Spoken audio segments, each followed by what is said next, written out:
course. All right, so today we're going to talk about how to take these rootless chords, form them, and then really take a look at sheet music and how to use that sheet music to enhance our chord knowledge. All right, because where we're going to go from this is we need to now know the chords in order to be able to have a steady left hand so that we can improvise over the top. All right, so let's just go through the quick the 4 chords here: E minor 7 flat 5, A7 flat 9, right, D minor 7, and then A flat 7. So the first question I always get from students is like, well, why is it on the E minor 7 flat 5 you don't also say that there's an 11 in there? Why don't you say there's a flat 13? On the D minor, why don't you put D minor 9? On A flat 7, why don't you have 9 and 13 in there?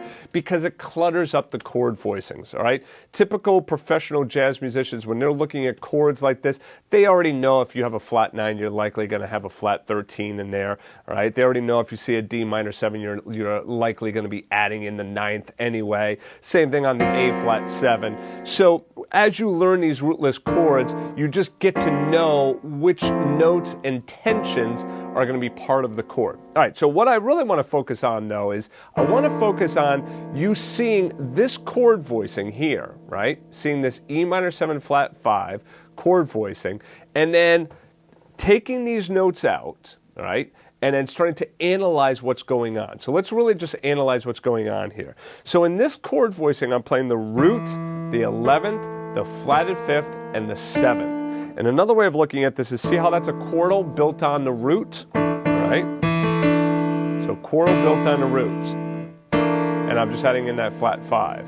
So now, one thing that you can do, and I would suggest that you do, is take these different voicing ideas, move them around. So if I want to do C minor 7 flat 5, get the chordal built on the root, and then just add in the flat 5. Right? I want to do it on F, get the chordal built on the root, add in that flat 5. Right? Minor 7 flat 5 chord voicings are always chord voicings that are kind of interesting to try and figure out, because sometimes it's like, you don't know if you should be putting in flat 9 or natural 9, and really sometimes it really depends on the situation and the other players that you're playing with, the melody, all of that stuff. So a lot of times I'll just leave out that 9th altogether and instead use that 11th in there. All right, so this is a great chord voicing to have in your back pocket. You're going to do it on D, get the chordal built on the root, and then add in that flat 5. So there's a nice minor 7 flat 5 chord voicing for you. All right, now what about a dominant 7th with a flat 9? Typically when you have a this is what we consider a minor 2-5, so we're moving to a minor chord here. This is a 2-5-1, right? This 2-5-1 progression is in minor. It's in D minor. So typically when you have a minor 2-5 progression, the dominant chord, the 5 chord, typically has that flatted 9th. And where do you see that flatted 9 resolves down to? It resolves down to the 5th of that D.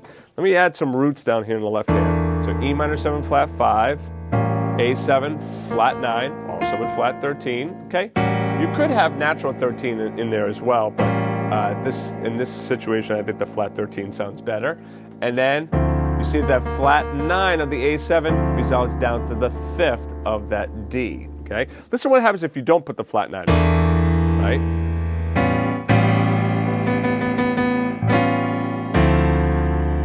All right, so listen to that again. Versus the flat 9. And remember too that D minor is the same thing as F major, right? So D natural minor, F major. So see how the flat 9 is right there too for that A7, okay? So that B flat is functioning as that flat 9 on that A7 chord. All right, so now you can take a look at this chord voicing and say, all right, how is this chord voicing formed? There's a couple of different ways of looking at it. Number one is I like starting with the guide tones first. All right, you got your 7th and your 3rd, 7th and 3rd, and then I'm adding in flat 9, flat 13. Okay, so now if I'm going to do this on C7, 7th and 3rd, right? Okay, so or 7th and 3rd, and then flat 9, flat 13. There we go. If I'm going to do it on F7, all right? So 7th, 3rd, and flat 9, flat 13. And sometimes what I'll do is I'll cross over or under and play that root down there with the other hand, just so I can hear that what that chord voicing is going to sound like, okay? If I want to do it on E, start with my 7th, my 3rd, put in my flat 9, and then my flat 13. And then, of course, you can link that up with the minor 7 flat 5 chord first, and then to the dominant 7th. So this is how you could start to move these chords into other keys and start to own your rootless chord voicings. All right, so A minor 7 flat 5. What about D minor 7? This is built on the, I'm sorry. I said I was going to show you the other way of figuring out the chord as well. And that is just basically going from the bottom up and saying, okay, it's my 7th, my flat 9, my 3rd, and my flat 13th, all right? So it's another way of doing it. I like starting with those guide tones first.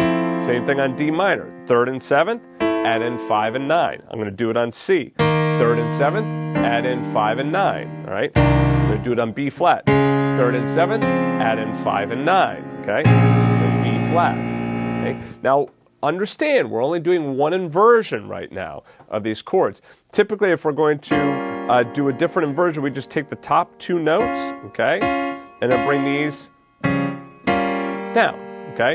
So I take this, put the F right here, and then I play that C sharp, right? So I could do that there, or do it up there, okay? Now, remember, with inversions, I can actually move this inversion around into a whole bunch of different inversions, okay? It doesn't have to just be the top 2 notes moving down.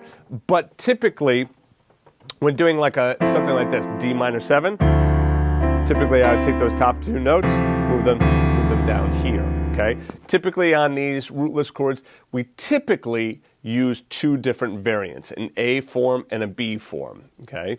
And then there's always debate which form is the A form and which one is the B form. Is the A form the one with the 3rd on the bottom or the one with the 7th on the bottom? Quite frankly, it don't really matter, okay?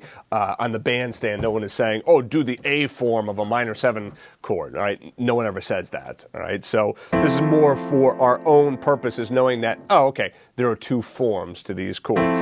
So there's D minor 7. The other form would be that. Here you can see the 7th that's on the bottom, right? And then A flat 7. Take a look at that one. 7th and 3rd, 9 and 13. Okay? So the point is that how I learned these rootless chords is I would take a look at music and I would see the chord structures that they would use in a song.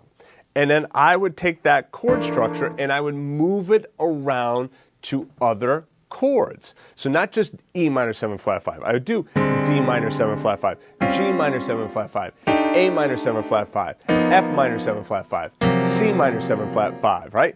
B flat minor 7 flat 5, okay? So I would move that structure around. Oh, and by the way, another thing that some students are going to say is, hey, wait a minute, how can this be a minor 7 flat 5 chord when there's no 3rd in there? Sure, add in the 3rd if you want, okay? But you don't always have to have all of those notes in there. Sometimes the ambiguity and the kind of the suspense of not having that note in there, the open-endedness of the chord sounds kind of cool, right? So I kind of like replacing that 3rd with the 11th, okay? And that's another way you could look at this chord. E minor 7 flat 5, just as a block chord, just replacing the 3rd with the 11th, okay?